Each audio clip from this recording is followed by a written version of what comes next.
I need democracy, sure, but I don't want killing more. I don't want to be suffer by the fraud of my neighbor. I don't need drinking water by dictate of another. Hey, the Adam and Eve sons, don't discuss never by guns. Let's make up the love nation. Let's do family relation. So I'm a Pomeland, I'm a Sultan, I'm heart of Asia. If I am ill, Asia is ill. If I am well, Asia is well. Yes, I am Afghanistan. Yes, I am Afghanistan.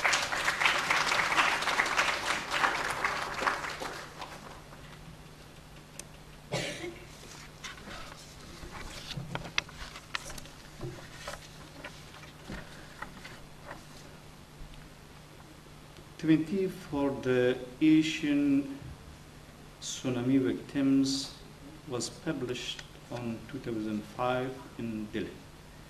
Now I read you 2 or 3 or 4 very short poems from that collection. آن شب درخت سرو پر از میوه نور بود و صلیب کوچک بر سینه مرمرین مریم می درخشید که نهنگ موج دهن باز کرد. حالا در سراسر جزیره زنگی و صدا در نمی آید. That night when the cypress tree bore fruits of light and the small cross shone on Marie's marble chest, the crocodile of storm opened his mouth. Now all over the island noble reigns. آدینه در شام آدینه این گونه می نالید: الهه آفتاب را 6 گردنان سپید نذر کرده‌ام تا فرود آید و دریای خونی را بسوزد. آنگاه خواهم دید فرزند قهوه‌ایم را کجا پنهان کرده است. On Friday evening, Adina was calling. I vowed to give away 6 loaves of round bread if the sun gods descend and burn the bloody sea. Then I'll find out where is hidden my brown son.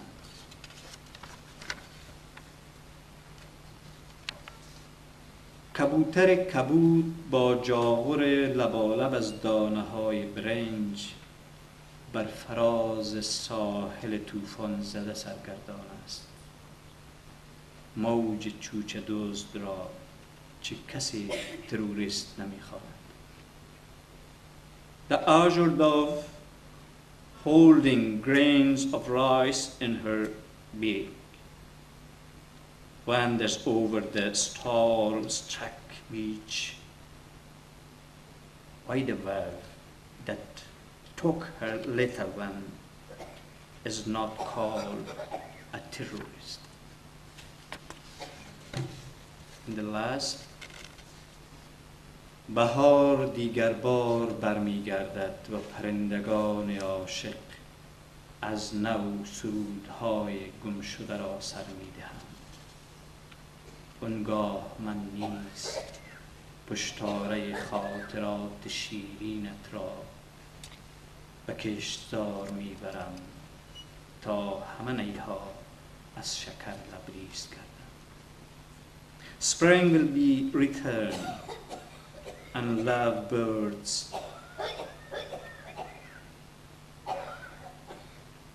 Spring will be returned and love birds will sing again the missing songs. And then I'll carry the load of your sweet memories to the fields, so that all the cans will turn into sugar cane.